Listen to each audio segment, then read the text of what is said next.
my daughter probably is really the greatest creator I've ever come across in my life. And I'll tell you a few stories of my children in closing. My daughter was 15 years old. And it was the summertime, and she sat down with me, and she just, by the way, had finished her last creation, which was acting in a music video that she created that became #1 in the United States on the charts. And so she was with me in the summer, and I said, so, Gigi, what do you want to work on next? What do you want to work on? And now, she's 15 years old, so you can imagine. And she said, I want an unlimited shopping spree. Now, what am I going to say to her? No? I said, okay, here's the deal. You got to practice this every day. And I want you to get very clear on your mind on what it would be like to have the most amazing shopping spree of your life. But you can't get up as the same person who sat down in your meditation. You have to get up like you just had the most amazing shopping spree and you shopped your brains out. And what do you think she said? No problem, Dad. And so it was the summertime, and in the summertime, children love their freedom.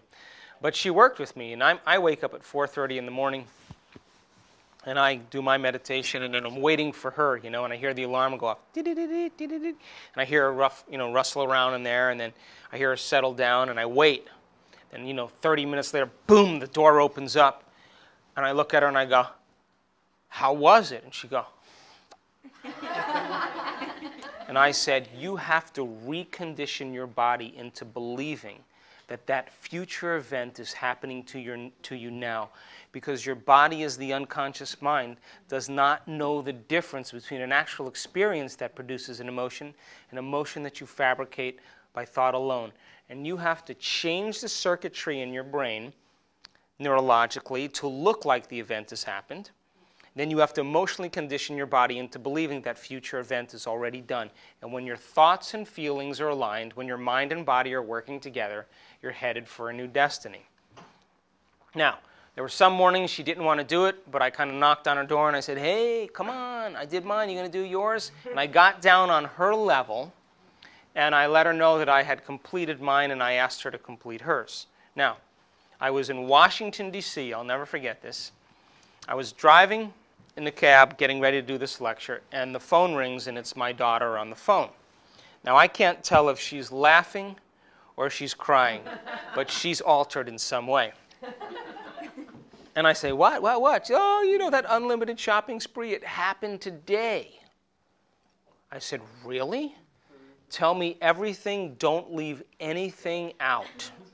She said, okay. And she was visiting a friend of hers in Santa Monica, California. And I live in the Pacific Northwest in Seattle. And she said, okay, Dad, I went to my favorite store. And my buddy and I were, rifling through the racks. You know how kids do that. And she said, all of a sudden, this guy walks up to us, my friend and I, and says to my friend, hey, is your father Sam Borelli?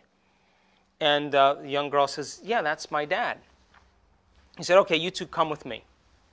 So he takes these two kids, he walks them behind the counter, and then behind the door, and he says, listen, your dad did me a major favor 6 months ago, and I've been trying to figure out a way to pay him back. And so he reaches into his pocket, and he pulls out the company credit card, and he said, ladies, have a nice afternoon. So the cab pulls over on the side of the road, and I say to my daughter, how much did you spend? She said, I spent $7,500 today, Dad. I said, do you feel guilty about that? She said, nope. And I said, never feel guilty for anything you do, good or bad. And so I said, look, I got to go. I'm going to call you on my way back to the airport on Sunday. Congratulations. Now, she's the type of kid that bought stuff for her brothers and, everything else. But so when I'm driving back in the cab, I call her up. How you doing? How's it going? Now, here's the beauty behind the whole thing. She was 15 years old. Yeah, 15 years old. And she said, Dad, you know what? The experience was way greater than I ever imagined. And then she said, but you know the part that I can't stop thinking about? It was my mind that created this. Now, my daughter, since then, has created so many amazing things in her life. And it was Christmas time, and I sat down with her, and I said to her, okay, how do you do it? What's the secret? And she said, I'm going to tell you what I do. I move into a state of being where I convince my brain and body it's already done. And then I get up and live as if my prayers are already answered. She said, the moment I start to analyze and try to figure out where it's going to come from, I just return back to the old self. The new self would never think that way. And I said, say that again?